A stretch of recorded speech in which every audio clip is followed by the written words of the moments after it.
The materials I use for this project are 65D, liquid plastic, silicone mold, both from Smooth On, and DAS air hardening tool.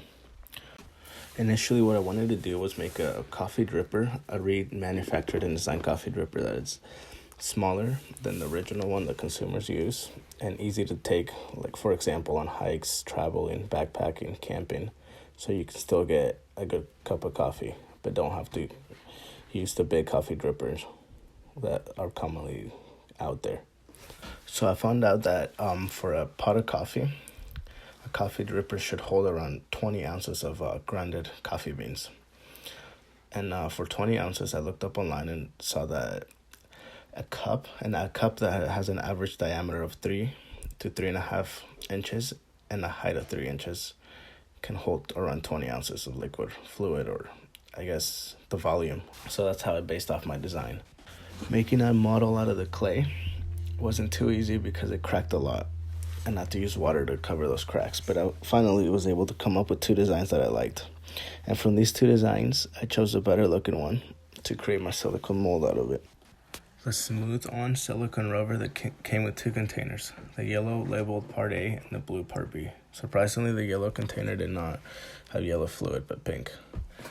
The mixing ratio by volume for both of these containers is 1:1. And mixing these containers together, the pot life for them as well to mix them is 30 minutes. So after mixing it for under 30 minutes, because I didn't want to do it for that long, I poured it into the design box, I guess, that I made out of styrofoam to hold both the mold and the model, and let it cure for roughly overnight, which should have been the minimum cure time was 6 hours, by the way. So after waking up this morning, I found out that my silicone mold turned out pretty good. I mean, the edges were a little rough and bubbly, which I think that's part of the styrofoam that was on it. From there, I began to cut it and pulled out my model out. And I noticed that I was going to need to make the inside so it holds like a cup. So for this, I used the 65D liquid plastic that I also ordered from Smooth On and mixed it. The thing about mixing the ratio for this was also 1:1, but when you mix them together, the liquid plastic heats up.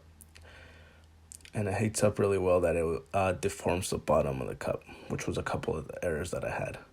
So after the third time of doing it, I finally got my liquid plastic to be done, and it held up like the design.